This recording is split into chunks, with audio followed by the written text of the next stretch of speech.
Hi, everyone. It's Maureen Taylor and the Photo Detective, and it is time for another end of the month Facebook Live where you ask me questions about photographs. And I have a few here, but please feel free to ask whatever you've got about preserving, sharing, organizing, digitizing. I'm here to answer your questions.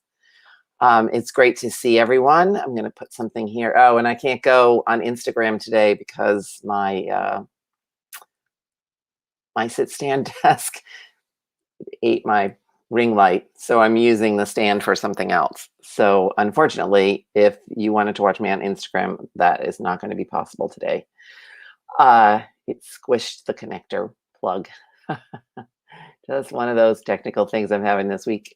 But anyway, it's great to see you. I don't need to complain about that. One person came on, and I hope some more people join me because I have a great lineup of questions, such as what did cabinet cards cost? What are the numbers on the back of snapshots? What about writing on the back of photographs? I mean, there's a lot of questions. Everyone has them. There are no silly questions in this world, as far as I'm concerned. As a former reference librarian, I think I've heard them all. And I love answering your questions.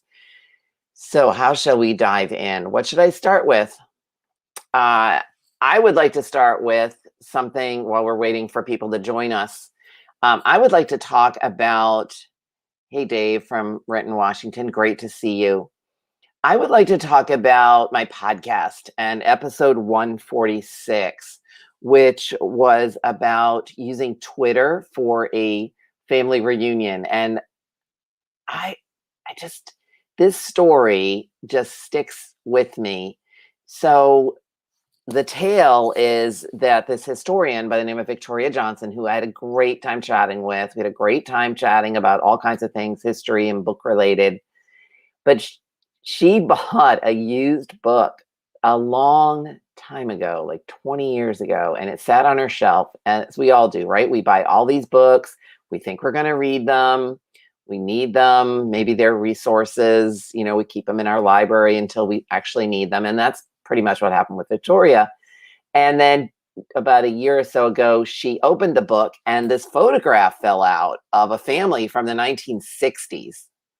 And she thought, she's a big Twitter user. She said, I wonder if I can use Twitter to reconnect the family. And it went from there. This huge world of Twitter historians, I mean, historians on Twitter, all jumped in and helped her solve the mystery and reconnect that story, that photo with the family.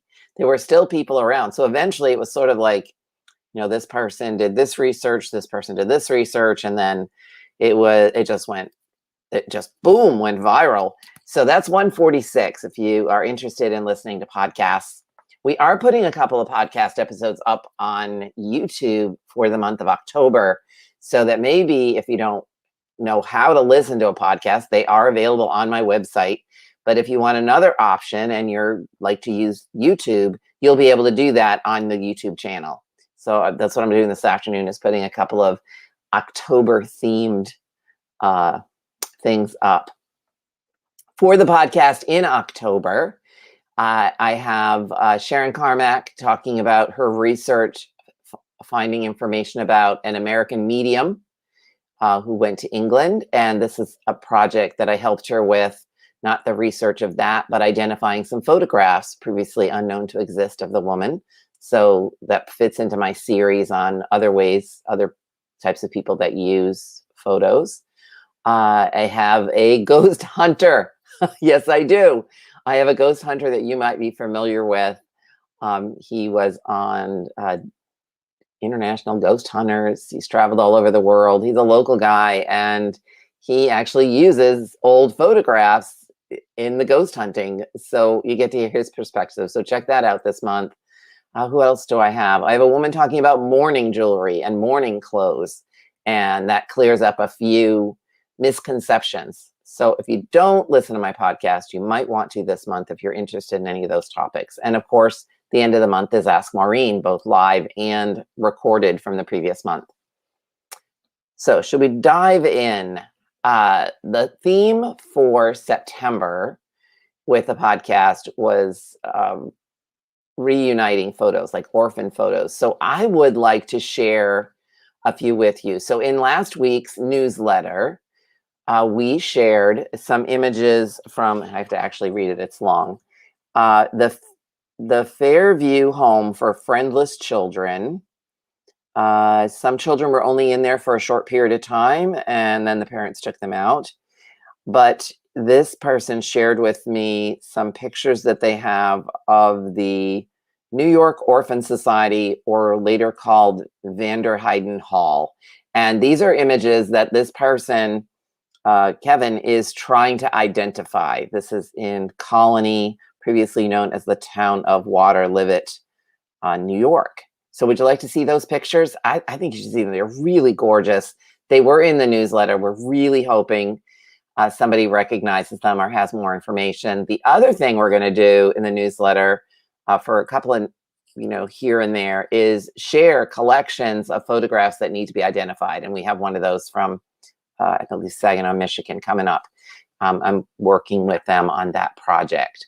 So let me see if I can share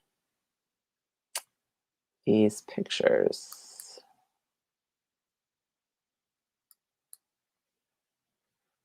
And I want to share.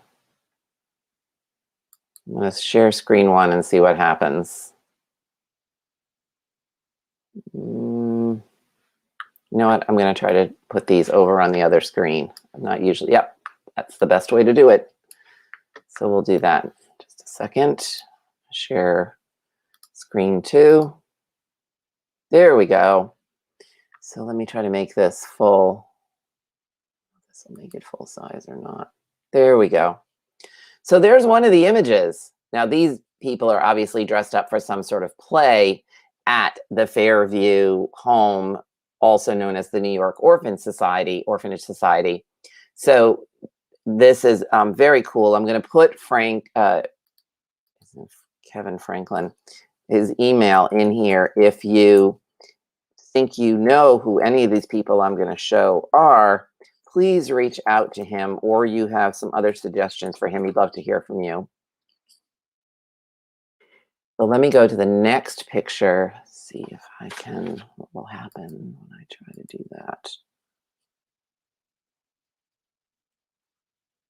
Okay, so that was one of them. They're all dressed up. This is circa 1900. This one's adorable. Two completely unidentified children from the New York Orphanage, and it is a stunning picture and on many levels. And I actually don't know who took these pictures. I should ask him that if there's a photographer's name on them. But here we have these two little guys sitting on a bench, also needing a name. And then we have a whole group of them, a whole big group of kids, all wearing what looks to be some sort of uniform for the orphanage. But all of these need a name. And this is early 20th century. So it is possible that if any of you had family who were in the orphanage at that time, that you might actually be able to help identify some of these pictures. And he'd love to hear from you. He actually just wrote to me today and said, I hope some people get back to you about that. And I hope so too. I'm going to stop sharing. Stop screen. There we go. So I'm back. Should we jump into some questions? Someone asked, how much did cabinet cards cost? Now, I know everybody wants to know. My ancestor did not have enough money. They couldn't possibly have sat for a picture. They didn't have enough money to have that kind of dress or clothes or whatever. But in fact, here's a deal. So there's a historian by the name of Robert Taft, and he writes about the history of photography in the United States. And it's from 1839 to about 1889. That's most of what I have here in this library, are lots of books on the history of photography, in case you're wondering. He said that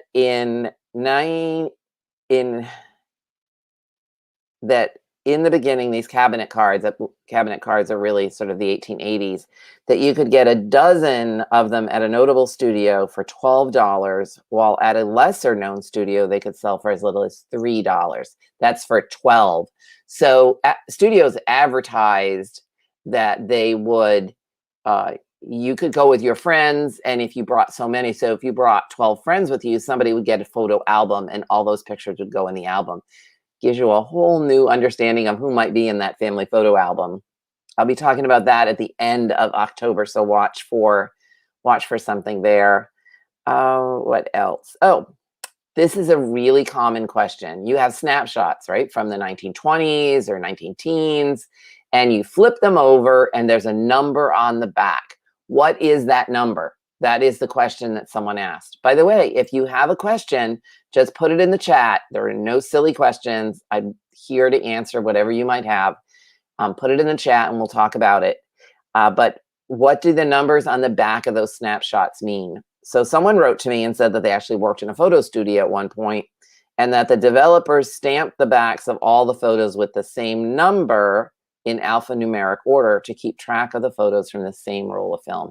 And that's exactly what I think. There was several years ago, I was at a conference with Amy Johnson Crow. You probably know her. And if you don't, she's a great genealogist. And we had all these photographs that we were trying to match up. And one of the ways we were matching them up was using the number on the back. And of course, the typeface and everything else that we had to go with it. But if you have snapshots with numbers on the back, it could be they all come from the same roll, or from, if your ancestor took several rolls to the studio, it may just be related to the customer. Someone asked, can I enhance the writing on the back of photos? And the answer to that is yes, you can. And one of the tools you can use to do that is the Vivipix Restore software, which I use all the time. And I have to admit that this week I sent Rick Voigt of Vivipix a real stumper of writing on the back of an image. I can read some of it, but not all of it. It's his software, so he's really good at it. And so I'm hoping he's going to be able to come up with something really special for me and help me read the rest of it. I've tried everything I can. Generally, when you have writing you cannot read, there's things you can do, right? You can you scan it. If you use Vivipix Restore, it lets you change the color of it to black and white, sepia. You can, play with it, all these different settings. You can sharpen it. There's a lot that you can do to see the writing on the back of a photograph. By the way, Vivipix is on sale until October 4th. It is $40, which is $9.99 off the regular price, and that is through my website. Let me put the link in here for you if you're interested in that. Oops. Doesn't want to go. I don't know why. Copy. Here we go. Just in case you're interested. So Vivipix is on sale for $40 until about October 4th. Here's a big question, common question. How can I tell the difference between two people? Like, are they the same person or not? This is very, very common. Anybody want to make a guess? I'm going to turn it over to you to have you put some things in the comments. How would you go about trying to decide if you had two photographs of the same person? Come on, don't be shy. I'm waiting for an answer. Then I'll tell you what I do. We don't have the software anymore, unfortunately. There used to be the visual face recognition software, but Bob, unfortunately, passed a couple of years ago. No one has any answers for me. Come on, I know you do. If you had two photographs and you thought they were your great-grandfather, how would you figure it out? All right.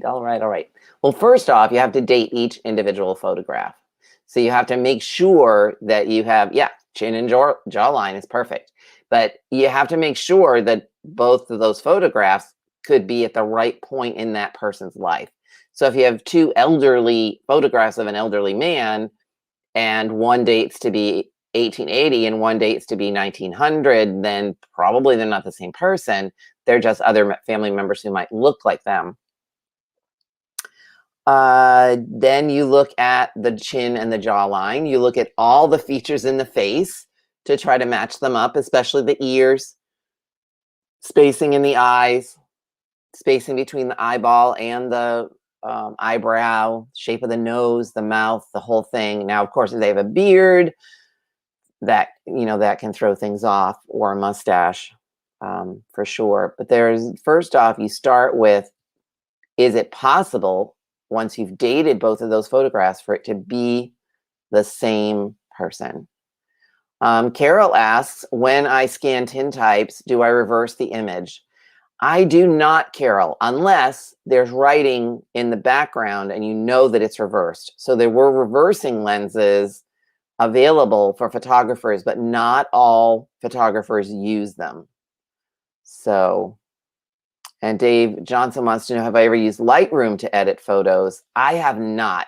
And the reason I have not is because it's a learning curve. And I sort of feel like, I don't know that I have that much time to invest in learning Lightroom, although it's a great product and I've owned it a couple of times. I always get overwhelmed by it.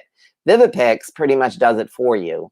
I mean, there's lots of tweaking you can do, but you just pop the photo in. Actually, I'm wondering if I could actually share my screen and show you how quick it is. So just hold on for just a second. I'm going to select an image. Let me see what I've got. So give me a sec. I should have had this set up first. Let's see what I've got. I know I've got pictures in my download folder that I need to clean out. It's just taking some time. This is me. All right, so I am going to share my screen again.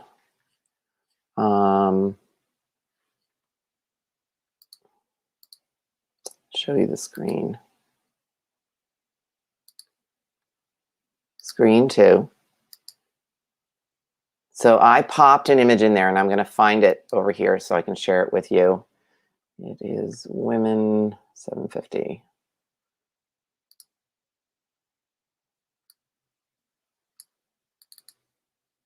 Sec. Go anywhere. All right.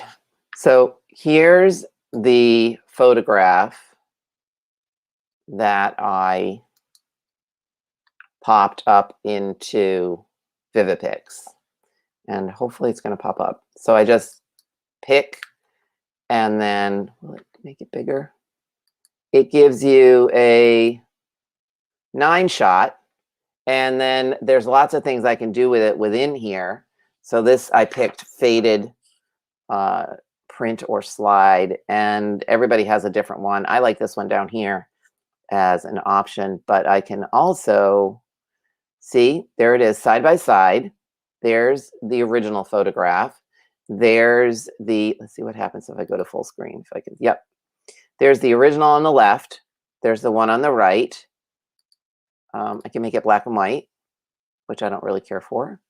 I can make it sepia, which I don't really care for. And then you can play with all of these colors, sharpening, contrast. I mean, this is a pretty good photograph, so it's not a great example, but that's how easy the software is to use. So I hope that that helps. Let me stop the share. But it is on sale until October 4th. So we have some other questions. So Dave, I hope that answers your question. I use it because it's so easy. Virginia, I print each photo out on paper and on a transparency and overlay to compare the spacing of features. Yeah, that's what the best that we can do right now, Virginia, without visual face recognition anymore. So you put that up in a window and it reflects and you can match it up. You just have to resize the pictures. You know, visual face recognition used to do that for you.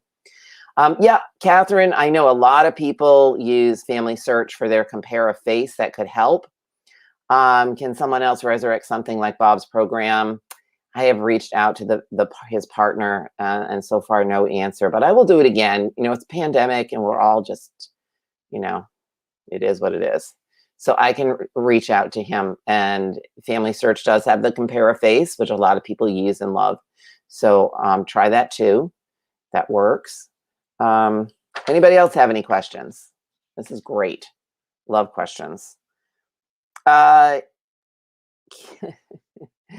This was the one that are unlabeled photographs of use to anyone or any repository. That's the question. So what do you think? If you have completely unidentified images, now this is what I do, right? I help people identify their family photographs and date them and try to figure out who they are. But suppose these are just random photographs that you just see somewhere.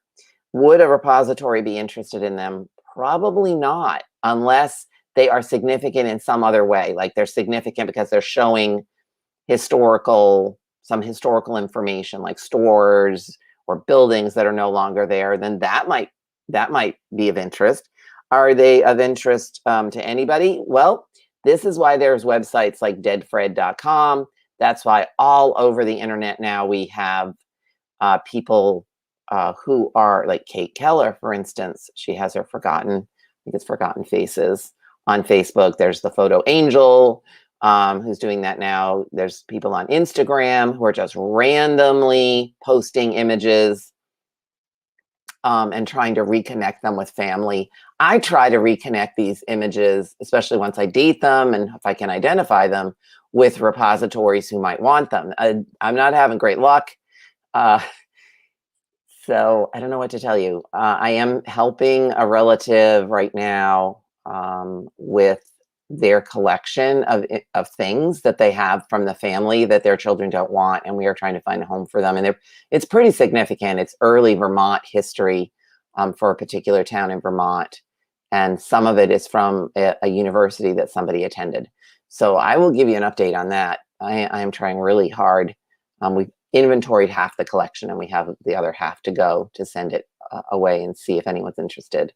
So yeah, if you're looking to donate material, contact the repository and they'll tell you what they need. And first and foremost, what they need is to make sure that it fits within their collecting policy, but also they will probably ask for an inventory list of what you have, and that can be pretty specific. Any other questions for me today on this here in Rhode Island? A very dreary, again, rainy day. Anything else?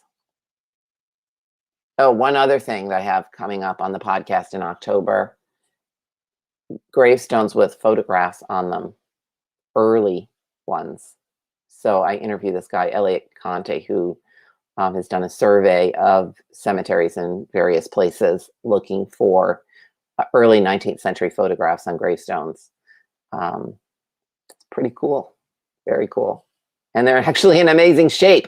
So every time we worry about how we're storing our pictures, I think about these gravestones where the images have been out there in the elements for more than 150 years, and he can still see the pictures. We don't have any answers as to why that's so and why that's possible. All right, any other questions for me? Going once, going twice. Make sure you get on my newsletter list, please. I have a class coming up in October on photo albums. There'll be 3 different options to sign up for that, different levels, one of which includes me working live on one of your albums. And then what else? Oh, meet the Family History Metadata Working Group. We're a team of people who are working behind the scenes to get some metadata standards so that all of our programs and things talk to each other and we don't lose data. So everything can read and write and we can edit. It's pretty cool, but there are 6 of us and that is coming up at the end of October as well. So Lori wants to know, does Vivipix repair? It does transcription, like you can Zoom transcribe, you can add metadata. Vivipix is a pretty high functioning program. It does not do repair right now. And I will ask Rick that question and see what's going on with that. But I will tell you, it is a program that I use every week, if not every day. And it is on sale till October 4th. All right, thank you so much, everyone. We had a good crowd today. Let me know what you'd like to see. And by the way, if you have a question, don't forget, send it to me at photodetective, I'm going to put my email in here, photo detective. If I could type, it would be helpful. At MaureenTaylor.com, or send me something through my help desk. Send me a question, and I'll deal with it next month. Thank you so much. Have a good week or month. Bye. The next one of these is at the very last week of October. Bye, everyone.